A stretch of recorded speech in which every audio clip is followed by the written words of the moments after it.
Imagine reaching adulthood and realizing that you never actually learned how to swim emotionally.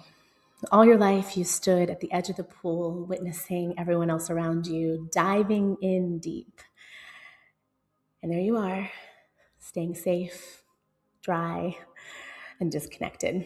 Now the waves are crashing, you're being invited to the deep end, everyone is calling you in deep, but you're afraid. Because you don't know how to swim. You know that the water is deep and unfamiliar. And so you stay safe, dry, disconnected.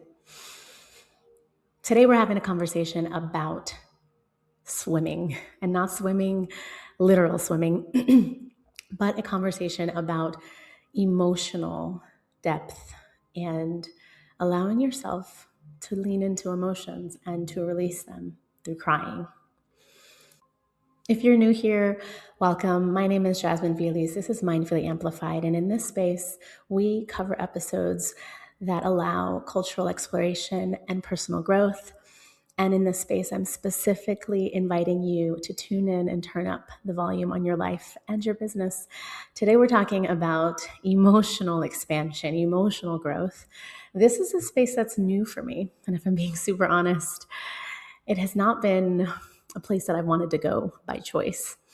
It was because I was pushed, I was nudged, I was shoved in some ways off the cliff into the deep end of emotional expansion.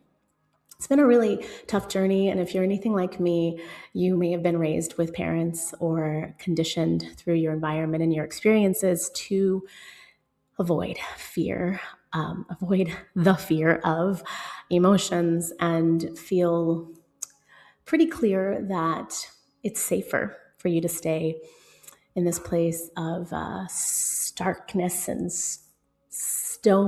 kind of stoic behavior, where nothing can really penetrate that kind of hardened exterior. And what I noticed over the years is that what I witnessed in other people, those folks who shared so openly and gave from a place of kind of heartfelt giving. Though I was giving, it always felt performative. It always felt mechanical, even for myself. And I'm sure it was experienced in that way, perhaps by other people. But I realized what I witnessed in others is that softness, kind of that gentleness, that emotional depth was attractive. Like, I don't know when that started, because if I'm honest, know that I've experienced a lot of folks that really had that kind of openness to revealing their emotions, even to themselves, for most of my life.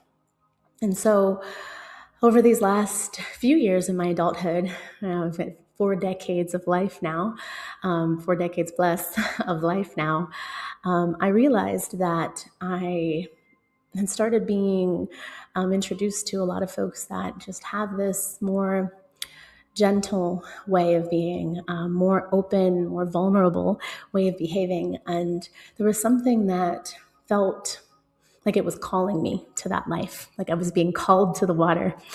But I knew I didn't know how to swim. And so it's a scary place to be, right at the edge of the water, saying, okay, I want to go. So I've been kind of, I'll say, nudged to lean into a lot more possibility of what it could feel like, what it could be like to take these swimming lessons from those around me, to start to really dive deep into books and podcasts and movies even that allowed me to get deeper into my own emotions. I didn't have trouble crying at sad moments in movies. Like, I feel like I'm quite sensitive and allowed myself to grow in my sensitivity over these last few years to how I experience the world around me and others' pain and suffering. And the empathy has never been an issue for me. That's been actually the foundation of most of my life. But I think what has happened is there's been a barrier, like this kind of protective layer for myself that says, okay, like, they're suffering. What am I going to do? Very masculine kind of energy, a lot of pushing into solutions. Like I see pain, I see suffering, I must do something, instead of allowing myself to be soft and just allowing myself to really feel the suffering and just be with that place of discomfort, if I'm honest, that place of softness, and letting that inform my next step. And even if that next step is just recognizing the truth, the unfortunate reality that exists in that moment, maybe that is what I meant to do in that time. And so over these last couple of years, especially, I feel like, Spirit has really pushed me to allow myself to become more vulnerable, to see this call to vulnerability as one that actually is of the greatest expansion that I could potentially have in my life and my own experience. And so these last couple of years have been really transformative for me, and so fruitful as well, because I think I've allowed myself to deepen in my own life experience by way of allowing in the truth of the full spectrum of emotion, right? I think it was always easy for me to tap into excitement, not necessarily anger. It's not my natural emotion, but excitement and love and these kind of like positive emotions. But the truth of like grief and sadness and suffering, those weren't always as easily accessible for me. And so today I want to share a little bit of kind of the pathway for me and how I've allowed myself to soften and not feel like I needed to be that strong woman all the time, and instead allow myself to be soft and loving, and also getting stuff done, like also moving towards solutions, not staying stuck and stagnant, but allowing myself to remain in that place of softness, gentleness, and love, being the thing that informs the action that I choose to take as well. If I'm honest, the ways that I learned to navigate business was one of a more hardening and suppressive kind of forceful way. So the years at the beginning of my businesses, especially my early 20s, I was new to all the things, right? Especially hadn't had much experience with what it meant to actually become more in relationship in a deep way with others, and allowing those relationships to continue to deepen over time. Instead, it was like the achievement, the what can you do for me, the performative, right? The constantly, as I mentioned in other episodes, right, self-sacrificing to achieve. So it's now in this stage where I realize like I have had clients for 20 years and I have relationships with them, but there isn't always this seeing me as human, to be honest, because I had a mechanical way of acting, and I always was willing to sacrifice what I needed to do the job, to get the thing done. So what I realized is I was no longer seen as human, definitely not as a woman that was experiencing life and experiencing things, because I was almost like acting like a machine, right? I was just getting it done. And it doesn't mean that being soft means that you don't get things done. But what it means is that like I can allow myself to be human and to be honest about the seasons of my life, where in this moment, I'm experiencing seasonal depression or seasonal affective disorder, where I'm not feeling necessarily myself. And I can be honest about that experience and also say that, hey, things might be a little different. I might move a little bit slower, but I'm going to make sure I get that done. And I'm going to give you what is a reasonable time frame for me to accomplish that, versus something that means that I now need to completely self-sacrifice for the next 24 hours or a couple of days where I don't even sleep or tend to myself, which is a world that I lived in for a long time. I would stay up overnight working on projects. Like, I don't even know how I did that before, because y'all, if I don't have 7.5 hours of sleep now, I cannot function. But I would live off of caffeine and a prayer, basically, that I think things did not fall apart, because I just was moving at a pace that was not human. And so what I realized is that I was having these relationships that existed in my life, even in my deep, loving relationships with people that I cared about, right? These relationships that were mechanical, performative, and not as deep as I wanted them to be. And what I noticed in my witnessing others around me, maybe even in media, was I was attracted to like that soft, sweet love, the love that goes deeper.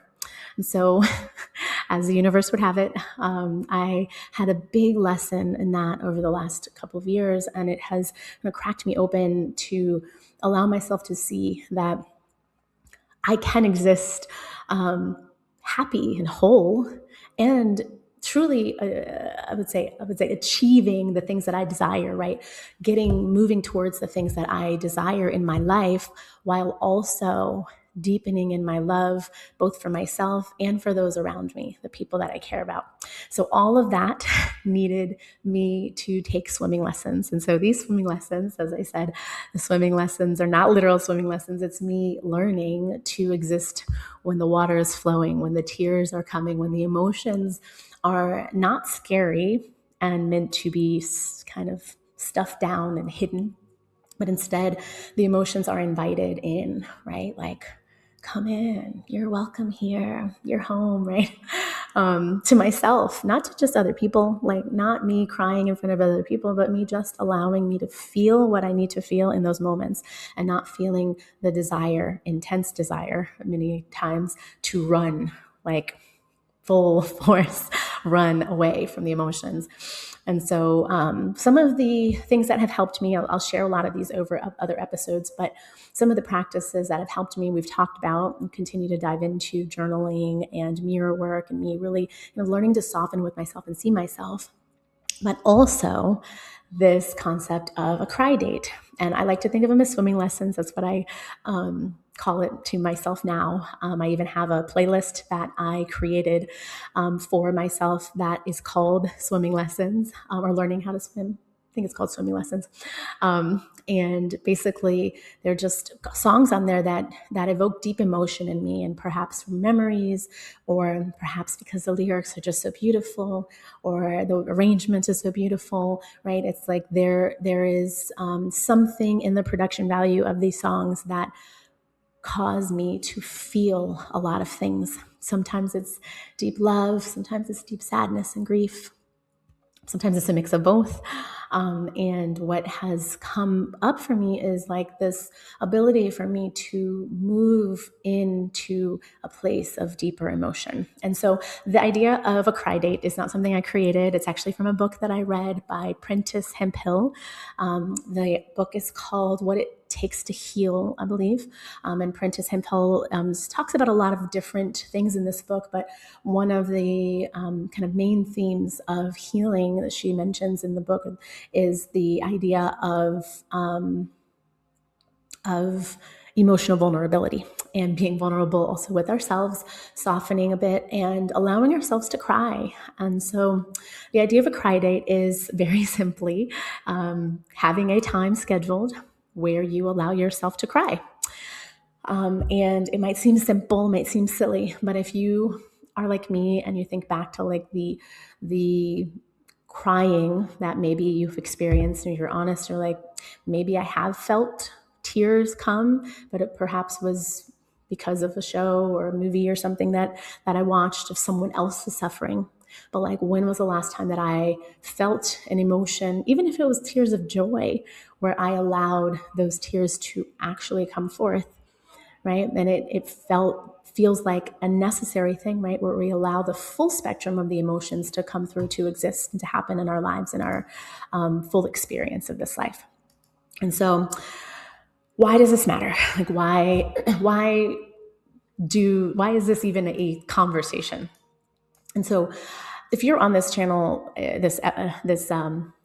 you've listened to previous episodes in this podcast, you might know that, I talk a lot about walking through, moving through stored emotion, and the ways that I've learned to first start kind of being with what I feel in my body, what I'm sensing in my body physically, was through mindfulness, meditation, and through yoga.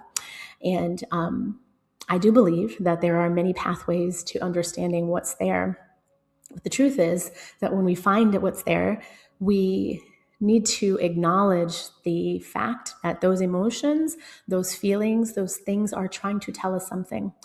And when we allow those senses, those emotions that are stored in our bodies to come forth, they can teach us a lot. They can also allow us to come back to potentially a place of regulation, right? Because stored emotions have a way of kind of creating this dis-ease, this discomfort in our bodies, this tension in our bodies, where if we don't tend to it, it can sometimes even progress to disease, right? To dis-ease, to disease in our bodies. And so that comes to a whole other book, which is The Body Keeps Score. Read that book. There's a bunch of other books now, I think on the same theme of like stored emotion in our bodies. But I believe that we allow ourselves to be present with what we're feeling, to allow those feelings to be moved through. It can heal us in so many different ways, right? It allows us to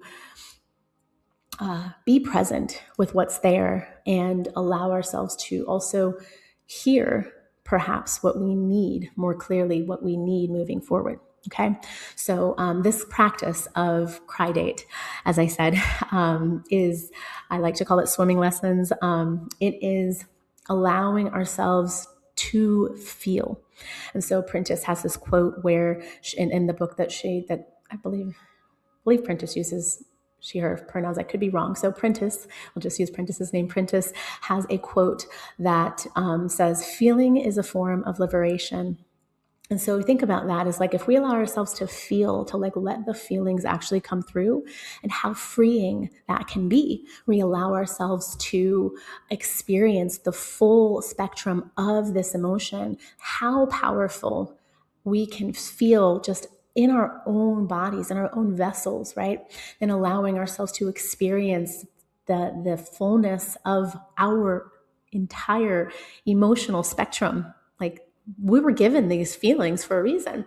And we're given these feelings because they are meant to reveal to us, to show us, to share with us something, right? And it doesn't mean that we are forcing ourselves to a place of sadness. Instead, we are going to allow ourselves to witness what it is that we're feeling, and then start to really unpack what it is that we need, right? Once we understand what it is that we are sensing, what the emotion is, and what we truly, what the emotion is, we can start to understand what we truly need. And so Tony Robbins, and I cannot remember the therapist, I did not write it down, that he does work with. They use this concept called SO, which is stands for sensations, emotions, and then the W stands for what we need. So this idea, so SEU, sewing, right? When we allow this presence of like the sensations in our bodies to come into identifying the emotion, that clarity can open the doorway for us to understand what it is that we truly need. And so this idea of cry date is knowing that we can start to work this muscle of crying, of allowing feelings to be, literally to be, but also to open this doorway for us of identifying what we need becomes this muscle, right? It's like, again, like swimming. It's like once we've swam enough, we now can literally swim, right? We've taken enough swimming lessons, I should say, and practiced enough. We now can swim, which means when the emotions come and it feels like a flood, we actually feel like we can stay above the water and know what we need to keep ourselves afloat, okay? And so the discomfort that's there when we have emotions come up can still be there. But once we continue to practice this allowing the emotions to come forth, it can become like a deep learning where it becomes our emotions. Like we experience them like a personal experience, right? And the relationship with them can be one of compassion and softness, where it's like, I see you, sadness. I see you, grief. Like, I see you're experiencing that, and it feels the way that it feels in our body. And we can allow the emotions to truly be discharged. And so the discharge, the expression of the emotions, crying, is I like to think of as a transmutation, potentially, of that emotion, and it's actual biochemically helping our bodies, right? There's cortisol being released. There's also this tending to our own vagus nerve, which we'll talk about in more detail later, but the vagus nerve is this nerve that wanders through our entire body. That's literally what it's called, the wandering nerve. It actually moves through so many functions in our body that can control things that we don't even think about, like our heart rate and the way we breathe, even our digestive system, right? Even the way that we take in things, the way we swallow, right? They can all be impacted by dysfunction in the vagus nerve. And so allowing this discharging, this releasing of emotion from our bodies can actually tend to the vagus nerve. It can help us feel more regulated. It can help us feel more at ease. You know, if you had one of those like moments where you're just so angry or you're so sad that you cry, and you cry so hard, and that like cry happens, and you, after you're like, oh, I just feel so good. Like I maybe don't, nothing has changed. Don't think that I've done anything to find a solution, but there's just something about that moment that just cracks you open, and it's just flowing out, and that release can just feel so incredibly satisfying. And so if you're like me and you have not cried, or like not learned how to cry because you've not witnessed that open flow of emotion in your childhood or younger years, and so you need swimming lessons, try the cry date. So let's talk about what it means to cultivate this experience of a cry date. It can look and feel like anything that you desire. So I'm going to give you suggestions, but know that you can take them, you can leave them, you can, take a couple, whatever feels good for you. All right. So here's my first invitation: is schedule your cry dates. Like very literally, put it on your calendar. It is a sacred time. It's a sacred experience for yourself, okay? Schedule it for yourself. It doesn't have to be more than 30 minutes, but I suggest if you're taking swimming lessons, right, like any good practice, we need consistency. So at least once a week when you're getting started. Later on, you might be fine with like once a month, especially if you're feeling like you are able to identify emotions or allow emotions to come forth and really let things move through, right? You might have other somatic practices that you're doing that are allowing you to experience the fullness of what you're feeling in each day, each week. But till then, once a week. Once a week, you're committing to your cry date. I want you to find a quiet space. Ideally, one where you can be by yourself. And I know that that can be difficult for some of us, especially if you've got family and little ones running around. Maybe it's a quiet closet in your home. Think about the time of the day that you need to be, that you can be alone, and that you possibly can create that condition for solitude, okay? Might be in the middle of the night, right? When your kids are asleep, when your partner's at work, whatever it is, right? Create the condition for softness. So in that space, I want you to think about what you need. Could be candles, could be real candles that you're lighting, or LED candles if you don't feel like you can soften. I can sometimes go into my head about candles in a small environment, or an environment that's enclosed where there's other items around that could catch fire. Like my anxiety can get a little bit triggered by those types of things. So it doesn't create a condition of relaxation for me. And so perhaps that's you as well. I recommend you create a soft lighting experience wherever it is. find some music that feels supportive, and maybe it's solfeggio frequencies, which are just kind of frequencies that can kind of evoke certain types of senses and emotions in your body. Or you might want to create a swimming playlist like I did, right? Learning the swimming lessons playlist. You can also find mine. I'm on Spotify. Feel free to look me up. It's under my name, my Spotify, and it's literally called Swimming Lessons. I think there's like some emojis in it, like with waves and things. Feel free to look that up. If I remember, I will try to put that in the description of this video as well. Put the link down there as well. So feel free to use songs from my playlist or create your own, or just find a song or songs that make you feel softer, that make you feel a little tingly. You know, that feeling where you're just like, something about this song. You probably have heard a song like that. Put it on repeat. Just put it on repeat, and allowing whatever to come forth in that 20 to 30 minutes. Let it come forth.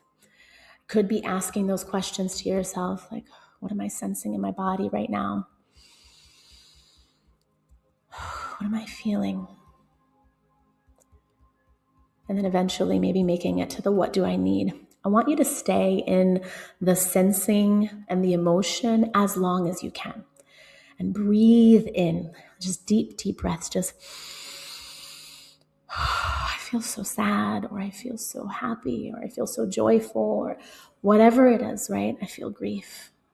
I feel lonely. I feel whatever you are sensing in that moment, just be with it and breathe deep breaths. So big inhale in, holding the breath, and then exhaling. Like, I feel this. I feel so sad. Maybe little sways for yourself, a little rocking. Maybe it feels nice to wrap your arms around yourself and just feel your own embrace.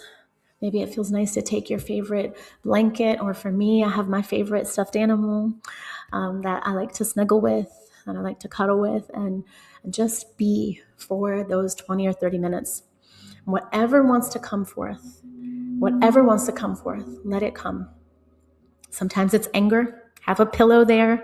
Grab your pillow, slam it against the wall, whatever you need. Maybe it's a big stuffed animal that you're punching. Sorry.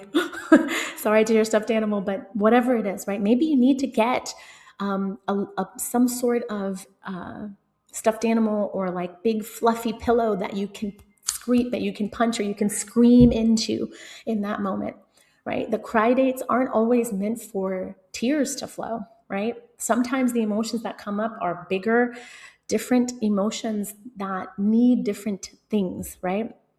So allowing yourself to experience the fullness of that emotion, and then stillness.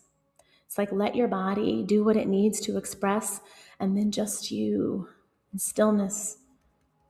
So that might be tears, it might be punches into the pillow, it might be screams into the pillow. Let them come forth. Let the movement happen. Maybe it's shaking. Maybe it's stomping your feet. Remember, location matters. Don't want to wake up everybody in the house, but stomping your feet, whatever you need. And then stillness. Like, just be with you, with your emotions, with what is there in that moment. And then if you feel called, you might have something you to journal with. If you feel called, you're going to want to pull out your journal and just jotting down what that wave felt like, that wave of whatever emotion, like what came forth, and then allowing yourself to feel supported by what you did, and journal to acknowledge what felt supportive by what you just did in that moment, and write it down. It might even feel helpful to actually start with this prompt. I'm going to give you a really great prompt that I like to use. And it says, if I let myself feel right now, what would come up? If I let myself feel everything that I'm feeling right now, what would come up? Let yourself journal, sit with that, talk to yourself. Maybe this is a chance for you to combine this practice with mirror work, where you grab a mirror and you have a conversation with yourself. Or maybe if you're like me, sometimes I like to grab a voice memo if I feel like there's so much that I need to say, or that's coming up, or I need to say something, or I want to say something to someone, but I can't for whatever reason, maybe the boundary is there, maybe you need time or space away from that individual, maybe it's time for a voice memo. You grab your voice memo and you just speak it out. Get your journal, write it out. Think about the ways that you feel supported.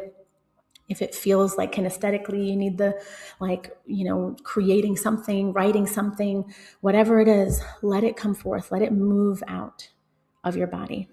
Okay. Then my favorite thing, and I've learned this from someone very special to me, is to allow the healing to come to a close with water, the element of water.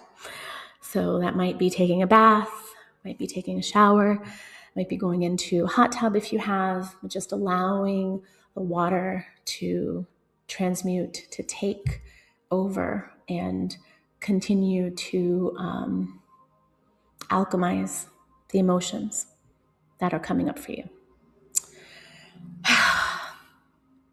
Okay. I feel like I want to say this last couple of things to you about what comes up in those moments where it can be messy. You can start the ugly cry. Don't try to control or contain the messiness of the moment. Let yourself cry. Don't rush to clean up. Like if you're like me, you're like, oh gosh, I don't want to make a big mess, whatever. Like I don't want to, rip up the papers now that I might be feeling like I need to rip up right now because it's going to require me to clean it up, whatever. Don't rush to fix, in air quotes, don't rush to fix what needs to,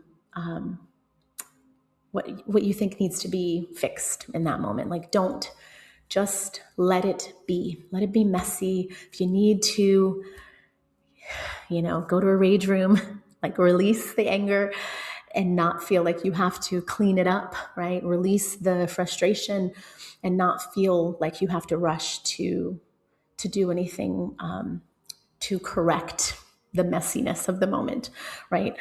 Hold yourself in that moment. Be compassionate with what you need and be in a place of like allowing and giving yourself permission to just be fully in the experience of that moment.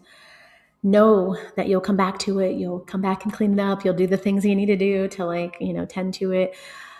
And just give yourself this time to let the emotions flow, to ride the wave of the emotion that's there. Okay? Eventually it'll come back down. You don't have to force the ending, unless of course there's like a strict time frame that you need to give yourself in this day or in this moment, but don't force the ending to look any sort of way. Okay. If you need to crawl up in a ball and you fall asleep in the closet, let it happen.